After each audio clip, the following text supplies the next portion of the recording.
Hello అండి, ఈరోజు కాజు pulao prepare చేస్తున్నాము. ఎందుకంటే యుఎస్ నుంచి మా మరిది వాళ్ళ ఫ్యామిలీ వచ్చారు. వచ్చినందువల్ల వాళ్ళు ఈరోజు ఒక 35 మందికి భోజనాలు పెట్టుకోవాలని అనుకున్నారు.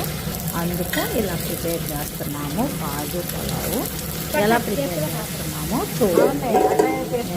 35 అండి, 3 కిలోన్నర బాస్మతి రైస్తో కాజు పులావ్ చేస్తున్నాము. అంటే జీడిపప్పు పులావ్ అన్నమాట. ఈ వెరీ సింపుల్ అండి.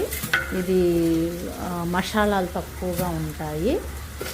సో అందుకే ఇలా ప్రిపేర్ చేస్తున్నాము. వాళ్ళు పిల్లలు అమెరికాలో పుట్టి పెరిగారు కాబట్టి బాగా కారాలు స్పైసీ తినరు. అందుకని ఇలా ప్రిపేర్ చేస్తున్నాము అన్నమాట.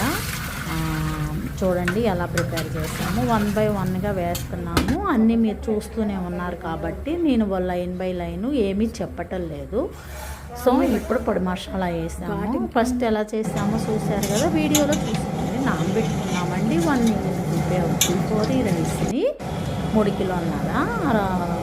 తర్వాత అలాగే ఎసర్లో వేసాము. ఎసరు వచ్చిన తర్వాత వాళ్ళు బిర్యానీ ఎలా చేస్తామో అలాగే, కాకపోతే ఇందులో తక్కువ మసాలా పడతాయి. చూసారా ఎంత బాగుందో. బాయ్.